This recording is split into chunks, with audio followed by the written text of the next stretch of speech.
Hey guys, welcome back. It's Monica. I just wanted to reach out and say thank you for watching my channel, Mon Exclusives. Today I want to just chat briefly about the power of kindness. There's been, and I'm going to give real life scenarios so that way you guys can actually see like, hey, I'm not just talking it, I've actually walked it, demonstrated it, felt it, received it, right? So a couple really cool things I want to share with you, and I will try to keep this video a little short if I can.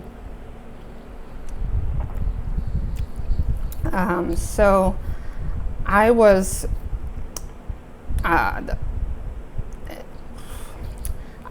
7 weeks ago I was in a small car accident, and my car's been in the shop for 7 weeks now. So transportation wise it's been challenging because you have to find resources and whatnot and get things done in different ways. So the person that, or the company that's actually doing my car at the collision center, they reached out to me and we talk every single week. I have the same person who I work with, and her name's Angie.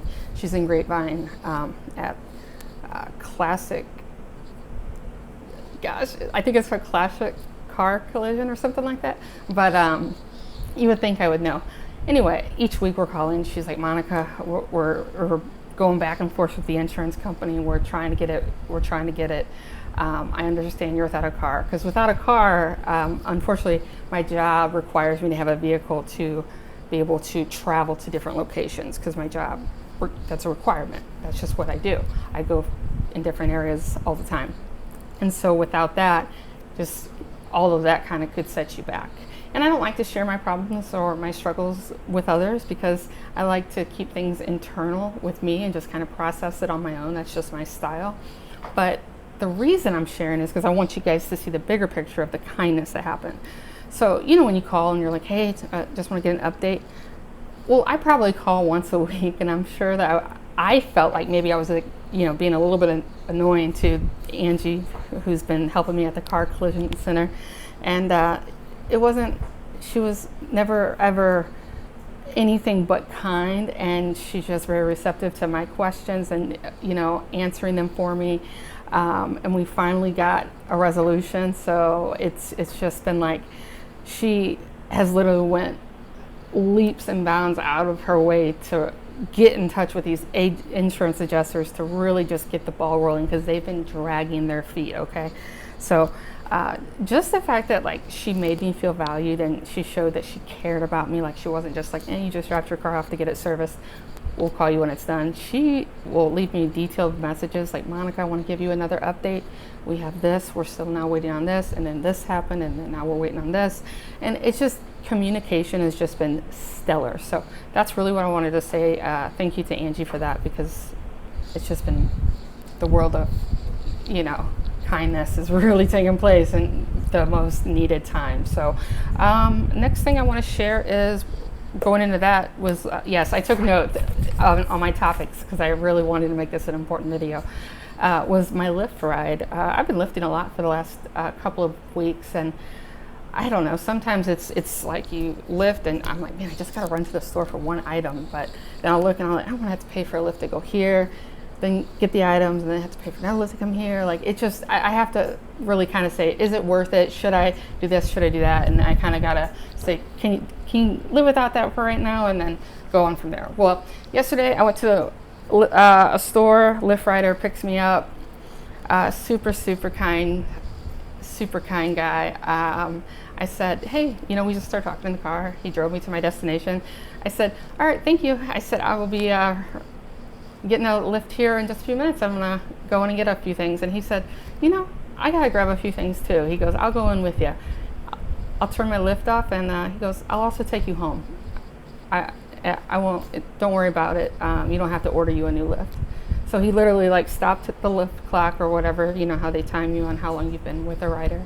And he went in the store. We each got what we needed.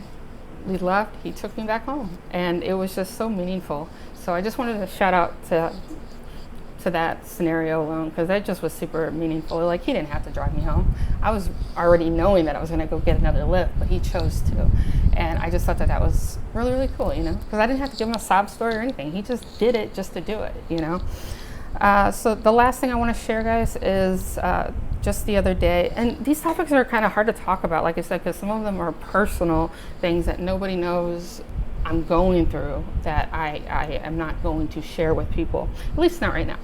So the other day, the ambulance was at my apartment, and a lot of times I see the same paramedics or fire department people, because, you know, they've treated my illness for a long time now. And so they came, and the one gentleman walks in and he said, "Hi, Monica." And he remembered my name because, you know, like I said, it's been a tough journey with the illnesses, you know. And so he knew my name, and it just made me feel so valued. Like, you know, usually when the ambulance would come to my door, they bang on it so dang loud, and it's like a ruckus, you know. But opened the door very gently, walked in very nicely, and then when we were in the ambulance, I said, "Hey, do you mind putting the IV in me? Because when I'm at the hospital, they really struggle." He goes, "Yeah, I can see where they've poked me a bunch of times." A week ago, I was in the hospital for 4 days, and that's how I met him, actually, because he was the paramedic or the fire department guy that came and got me. It's just been one of those situations where, you know, he basically went above and beyond to make sure that I was comfortable, because when I was there a week ago, 13 tries, I'm not exaggerating, here. The young guy was a great guy, very nice young man, but he couldn't get the vein. So finally they had to call someone else in, and by that time I'm just like so defeated feeling. I'm just like, please just find the vein, because that's how they administer the medicine for me for what I have going on.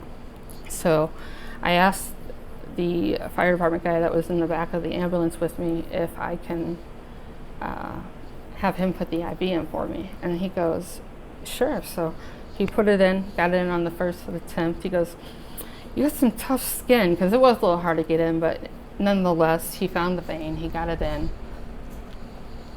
They take me to the hospital, and you know, from there I got my treatment. But it was weighing on me, because I was like, just the fact that my illness was so hard on me already, and he walked in and treated me like I was family.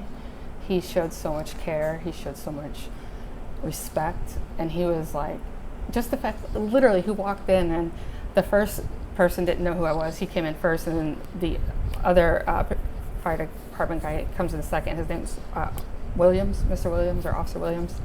And so I called the fire department today, and I said, "Can you tell me who is the people that attended me on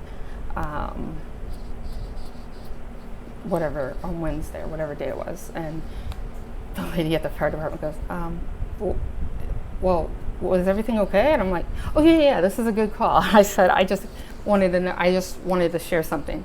And she goes, "Let me look." So she looks it up, and she's like, "It looks like you had 2 of these, and your primary was Officer Williams.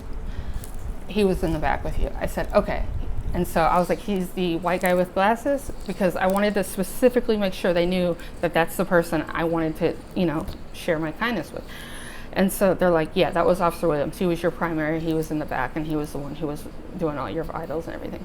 I said, "I just want you to know how meaningful it felt when he said, 'Hi, Monica,' to me. It made me feel like he wasn't just answering a routine call. He was actually concerned for my health, and he just was so helpful." And she was like, "I'm gonna let the fire chief know," and she's like, "I really appreciate you giving us a call." So it's just one thing after another, guys. It's like, sorry, these videos, my mouth easily gets dry because I talk a lot, but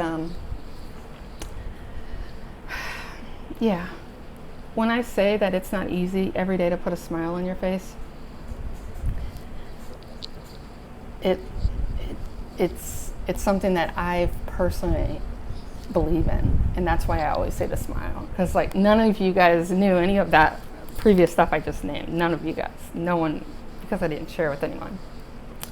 But you see, I'm still very optimistic. My faith is always at the forefront. That's why I always say, first and foremost, glory to God always. And lots of angels in heaven that watch over us. You know, it's like as my family's getting smaller, more people are going upstairs and visiting the heaven above. And I'm just like, I just pray each and every day. And so that's why when I say I'm just blessed to be here, I truly mean, like, in so many aspects, I'm just very, very blessed to be here. I kind of lied, guys. I told you guys I was going to make it a short video, and it's 10 minutes already in. So if you guys watch the video this long, much appreciated. I just really wanted to let you guys know that those little bitty things, the Lyft ride taking me home, didn't have to do that. Angie at the collision center, she does not have to call me every single week to give me updates. She chooses to. She doesn't have to do that. Officer Williams didn't even have to acknowledge me. He could have just walked in, routine, picked me up, put me in the stretcher, and do what they normally do every month. But it's something that it just was so, it makes me think, you know, when you're in the hospital all those days, you're just like, you sit and think and think and think. And I started just realizing, I'm just like, you know what? I think I need to share with people examples of real life kindness. Like, and that way people see like, hey, I can still be happy. I know that I'm going through some tough stuff, but I don't want that to be my reason for my happiness to not be present. So I just want to say thank you guys for watching. Please like, subscribe, and follow my channel for more videos. I definitely am loving all the support thus far, and let's continue to grow together. You know, everything's gonna be better. So God bless, much love. Thanks again. And if you guys ever truly have those moments where you just want to give up, because there's been those moments where I've wanted to just throw my hands up, and I'm just like, that's when you got to dig the deepest. So thanks again, guys. Always take care.